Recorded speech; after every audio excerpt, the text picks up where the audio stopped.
তো ওই শয়তানকে থামানো এতটাও সহজ ছিল না। তাই কিছুক্ষণের মধ্যে ওই শয়তান ক্লাসরুমে থাকা টেবিল ও চেয়ার দ্বারা স্টুডেন্টদের ওপর আক্রমণ করতে থাকে।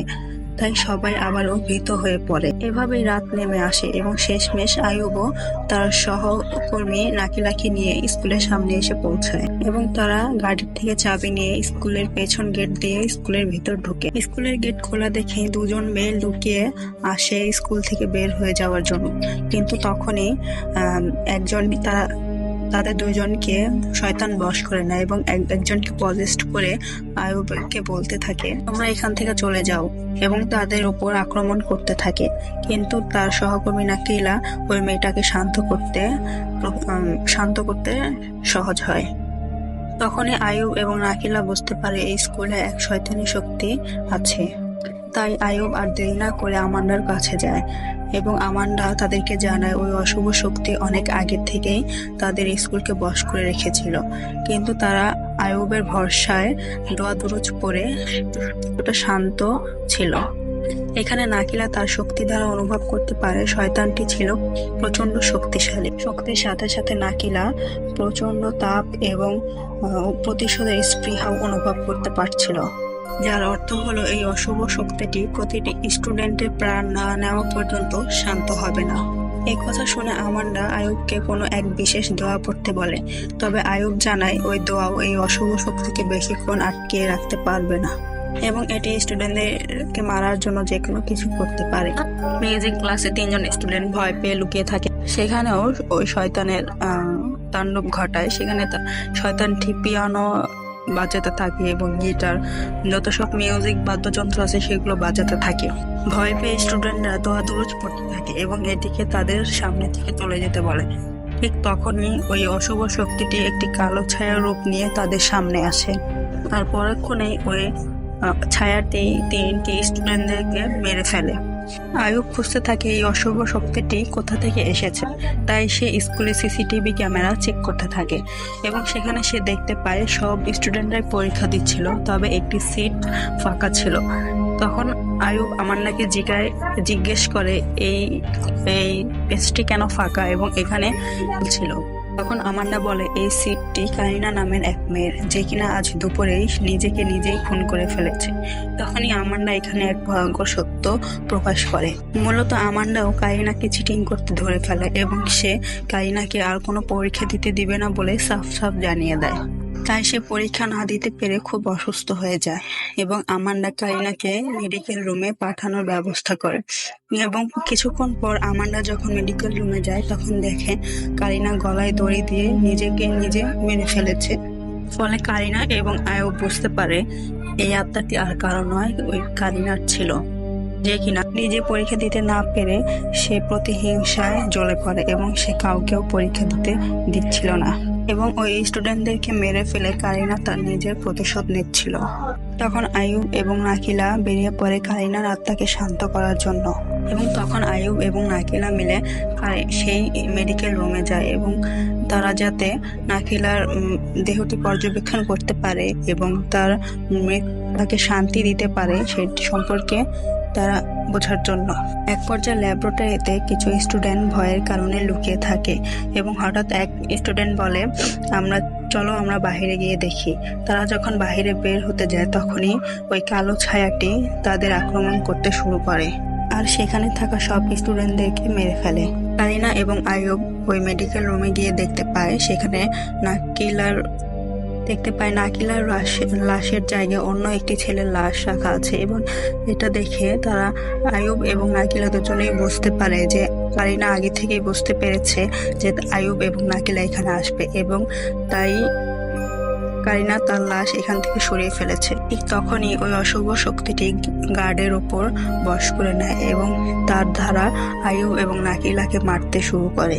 নিজেদেরকে বাঁচানোর জন্য আইয়ুব কিছু ছোড়া পড়তে থাকে এবং একটি শক্তিশালী ছুরি বের করে, যে ছুরিটা সেই গার্ডের মাথায় লাগায় এবং দোয়া পড়তে শুরু করে, যার দরুন কারিনার আত্মা সেই গার্ডের ভেতর থেকে বের হয়ে যায় ঠিকই, কিন্তু সেই গার্ডের শরীর পুরো ঝলসে যায় এবং সেই গার্ডটি মারা যায়। আমান্ডা তখন সিসিটিভি রুমে হল রুমে কিছু গন্ডগোল দেখতে পায় এবং তখন আইয়ুব এবং নাকিলা আমান্ডার কাছে ফিরে আসে আমান্ডা আয়ুব এবং নাকিলাকেও দেখায় যে হল রুমের অবস্থা। সেখানে কিছুক্ষণ আগেও কিছু স্টুডেন্ট ছিল, এখন তাদের মধ্যে কেউই ওই হল রুমে নেই এবং এমনকি তাদের মৃতদেহ ওইখানে ছিল না। এবং আমান্ডা ভালোভাবে লক্ষ্য করে ওই উপস্থিত স্টুডেন্টদের মধ্যে একজন স্টুডেন্ট বাহিরের ছিল, যে কিনা তাদের স্কুলের স্টুডেন্ট ছিল না। এবং আয়ুব লক্ষ্য করে ওই মেয়েটি ক্যামেরার দিকে তাকিয়ে অদ্ভুতভাবে হাসতে শুরু করে এবং ওই মেয়েটি আচমকাই ক্যামেরার সামনে এসে দাঁড়িয়ে পড়ে এবং হঠাৎই ওই হল রুমের ক্যামেরাটাও বন্ধ হয়ে যায়। অন্যদিকে চিটিং করতে থাকা তার বন্ধু পাশা, আরিয়েল, নালা এবং ইনকা, যারা কিনা এই স্কুলের এই ঘটনা সম্পর্কে কিছুই জানে না, তারা এখনো জানেই না তাদের স্কুলে এক শয়তানি অশুভ শক্তি আসর করেছে। পরীক্ষা শেষ হওয়ার পরও এতক্ষণ যাবৎ আটকে থাকায় তারা খুব বিরক্ত হয়ে পড়েছে। ফলে শেষ পর্যন্ত তারা বিরক্ত হয়ে পড়ে এবং এই রুম থেকে বেরিয়ে যেতে শুরু করে। ঠিক তখনই কারিনার হিংস্র আত্মা ইনকাকে বশীভূত করে ফেলে, যার দরুন প্রথমেই ইনকা তাদের পরীক্ষার সেই খাতাগুলো ছিঁড়ে ফেলতে শুরু করে এবং বাকি স্টুডেন্টদের উপর আক্রমণ করতে শুরু করে। পাশা এবং আরিয়াল মিলে ইনকাকে আটকানোর চেষ্টা করেও ব্যর্থ হয়। ফলে সবাই ভয় পেয়ে ওই রুম থেকে পালিয়ে যাওয়ার চেষ্টা করে। ঠিক সেই মুহূর্তে ইনকা দেয়াল বেয়ে তাদের সামনে এসে তাদেরকে ভয় দেখানোর চেষ্টা করতে থাকে। ফলে এইভাবে এক পর্যায়ে ইনকা নিজে সিঁড়ি থেকে লাফ দিয়ে নিজেকে শেষ করে দেয়। অপরদিকে আয়ুবরা সেই হল রুমে যায় যেখানে তারা সত্যি কোনো টিচার এবং স্টুডেন্টদেরকে দেখতে পায় না। এবং তখনই নাকিলা কারিনার সেই বেঞ্চটি স্পর্শ করে কিছু ভীষণ দেখতে পায়, পরিত্যক্ত বাড়ি দেখতে পায় এবং সেখানে স্টুডেন্ট এবং টিচারদের আটকে রাখা হয়েছে, যাতে নাকিরা বুঝতে পারে এখানে তাদেরকে অশুভ এক আত্মার জগতে নিয়ে যাওয়া হয়েছে। তখনই তারা এক স্টুডেন্টদের চিৎকার শুনতে পায় এবং ওইদিকে দৌড়িয়ে যায়। অন্যদিকে পাশারা ওই রুম থেকে বেরিয়ে যেতে সফল হয়েছিল। এক পর্যায়ে পাশাও ওই অশুভ শক্তির বশীভূত হয়ে পড়ে এবং তার বন্ধু এরিয়েলকে গলা চেপে ধরে মারার চেষ্টা করে। তখন তারা পাশার থেকে নিজেদেরকে ছাড়িয়ে একটি বাথরুমে গিয়ে লুকিয়ে পড়ে এবং তারা পাশাকে বোঝানোর চেষ্টা করে যে তারা বন্ধু ছিল। এবং তখন পাশা এক পর্যায়ে কিছুক্ষণের জন্য তার জ্ঞান ফিরে পায় এবং বুঝতে পারে। এক পর্যায়ে পাশাও এই অসহনীয় তাপ সহ্য করতে না পেরে নিজেই নিজেকে শেষ করে ফেলে। সে মারা গিয়েছে এটা বুঝতে পেরে এরিয়েল খুব কান্নায় ভেঙে পড়ে এবং নালা তাকে সান্ত্বনা দেয়। এদিকে আয়ুবরা সেই চিৎকারের আওয়াজ শুনে পিছু করতে করতে স্কুলের পেছনে এসে পড়ে এবং সেখানে তারা এক মেয়েকে পতাকার স্ট্যান্ডের সাথে ঝুলিয়ে থাকতে দেখে, যে কিনা বাচ্চাদের জন্য প্রার্থনা করছিল। এবং আমান্ডা জানায় এই মেয়েটি হলো কারিনা। তখন আয়ুব আমান্ডাকে বলে সে তো বলেছিল কারিনা মারা গেছে। তখন আমান্ডা বলে সে হয়তো কিছু ভুল দেখেছে, তাই এখন যখন কারিনা সশরীরে বেঁচে আছে তাই আয়ুবকে জানায় আমান্ডাকে নিচে নামিয়ে আনতে এবং নাকিলাও সেটা করে। তবে আয়ুব বুঝতে পারে যে এটা আসল কারিনা নয় এবং তারা নাকিলাকেও সাবধান করে দেয়, কিন্তু আমান্ডাও ভাবে সেটা সত্যি কারিনা এবং সে তাকে জড়িয়ে ধরে, কারণ কারিনার মৃত্যুর কারণে সে নিজেকে দোষী মনে করছিল। পরক্ষণে কারিনা তার আসল রূপ দেখাতে শুরু করে এবং এতগুলো স্টুডেন্ট মারা যাওয়ার কারণে সে আমান্ডাকে দায়ী করতে থাকে। সেই সাথে ওই অশুভ শক্তি আয়ুবকে উদ্দেশ্য করে বলে তাদের অনেকদিন পর দেখা হয়েছে। যা শুনে আয়ুব আত্মাটিকে জিজ্ঞেস করে সে আসলে কে, এবং সে আত্মাটি বলে সে কি সব ভুলে গিয়েছে। সত্যিই তো তাকে ভোলার কথা না, কারণ একদিন এই আয়ুবই তাকে নরকের দরজায় পাঠিয়ে দিয়েছিল। সেই সাথে আত্মাটি আরো জানায় এই স্কুলের মৃত্যু খেলা এখনো শেষ হয়নি। এই কথা বলে আত্মাটি আবারও কালো ছায়া রূপ ধারণ করে স্কুলের ভেতর প্রবেশ করে। এতে করে আমরা বুঝতে পারি এই শয়তান আয়ুবের পূর্ব পরিচিত ছিল। আয়ুব নিজে এই শয়তানের আসল ঠিকানা অর্থাৎ নরকে পাঠিয়েছিল। অর্থাৎ এতে বোঝা যায় কারিনার ভেতর অন্য কোনো আত্মা প্রবেশ করে কারিনাকে দিয়ে এসব করাচ্ছিল। এর সাথে আয়ুব এটাও বুঝতে পারে স্কুলে কিছু জীবিত স্টুডেন্ট আছে এবং তারা সেই স্টুডেন্টদেরকে বাঁচানোর জন্য ছুটে যায় এবং আরিয়ালদের খুঁজতে খুঁজতে তারা তাদের ওই রুমে এসে পৌঁছায় আয়ুবরা এবং দেখতে পায় সেখানে ইনকার মৃতদেহ। নাকিলা তার শক্তি দ্বারা জানতে পারে এখানে কিভাবে ওই শয়তানি শক্তি ইনকাকে বশ করেছিল। অন্যদিকে এরিয়ালরা নিজেদের বাঁচানোর জন্য স্কুলের পেছন গেট দিয়ে বেরোতে থাকে, যেখানে ওই শয়তানটি কালো ছায়ার রূপ নিয়ে তাদের সামনে উপস্থিত হয়। এরপর সে নিজের শক্তি দ্বারা এরিয়ালদের ওপর আক্রমণ করতে শুরু করে। তখনই আয়ুবরা সেখানে পৌঁছে যায় এবং সে আমান্ডাকে বলে এরিয়ালদেরকে নিরাপদ স্থানে নিয়ে যেতে।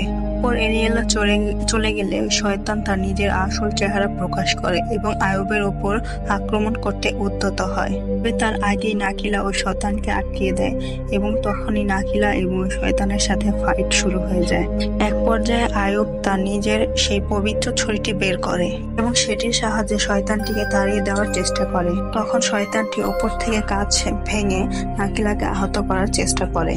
তখন তাকে বাঁচাতে গিয়ে আয়ুব নিজেই ওই কাঁচ দ্বারা আহত হয়ে পড়ে এবং একটি বড় কাঁচের টুকরা তার কাঁধে বিঁধে যায়। সেই সাথে ওই ছুরির শক্তির কারণে অশুভ শক্তির আত্মাটিও কিছুক্ষণের জন্য উড়ে যায়। তখন আমান্ডা এবং বাকিরা মিলে আয়ুবকে ক্লাসরুমে নিয়ে যায় এবং তাকে একটি টেবিলের উপর শুয়ে দেয়। তখন আয়ুব জানায় কারিনার শরীরকে এক ভয়ঙ্কর অশুভ শক্তিশালী জিন কন্ট্রোল করছে। এই শয়তান জিনটির নাম হলো ওজাং পাকাং, যেটি মূলত কারিনার উদ্দেশ্যমূলক আত্মাকে পুতুলের মতো ব্যবহার করছে। শুধু তাই নয়, এই শয়তানটিকে আমান্ডাও আগে থেকে চেনে। নিজের মৃত্যু অবধারিত বুঝতে পেরে ওই স্টুডেন্টদেরকে উদ্ধার করার দায়িত্ব নাকিলার কাছে দিয়ে দেয়। সে নাকিলাকে বুঝিয়ে দেয় ওই ওঝাং পাকাং এবং কারিনার আত্মা দুজনকে আলাদা করতে হবে, তাহলেই ওই অশুভ শক্তিটি দুর্বল হয়ে পড়বে এবং তাকে হারানো সহজ হয়ে পড়বে।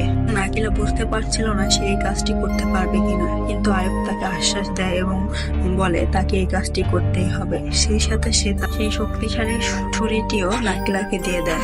এবার করতে করতে আয়ুব তার শেষ নিঃশ্বাস ত্যাগ করে।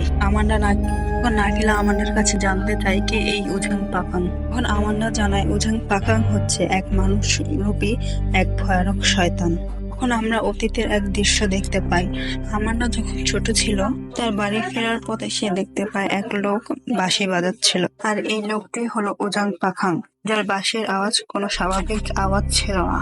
এই বাঁশির আওয়াজ ধারায় ওজাং পাখাং আমান্ডাকে তার নিজের বশবর্তী করে ফেলেছিল। তার ফলে সে আমান্ডাকে নিজের বাড়িতে নিয়ে যায় এবং সেখানে নিয়ে যাওয়ার পর আমান্ডাকে এক খাঁচায় বন্দি করে ফেলে। এখানে আমান্ডার মতো আরো অনেক কিশোরী বন্দী ছিল। ওজাং পাখাং ওই খাঁচা থেকে একটি মেয়েকে বের করে আনে এবং খুব নৃশংসভাবে ওই মেয়েটিকে হত্যা করে। আর এইভাবে নিজের কালো জাদুর শক্তি বাড়ানোর জন্য ওজাং পাখাং প্রতিদিন একটি করে কিশোরী মেয়েকে হত্যা করে। এখন পরদিন ওজাং পাখাং আমান্ডাকেও হত্যা করার জন্য নিয়ে যায়। উনি আমান্ডার বাবা গ্রামবাসীদের সবাইকে নিয়ে সেখানে উপস্থিত হয় এবং যার সাথে আয়ুবও ছিল। প্রথমে তার জাদুকরী ছুরির মাধ্যমে আমান্ডার হুঁশ ফেরায় এবং তারপর ওজাং পাখাংয়ের সাথে ফাইট শুরু করে।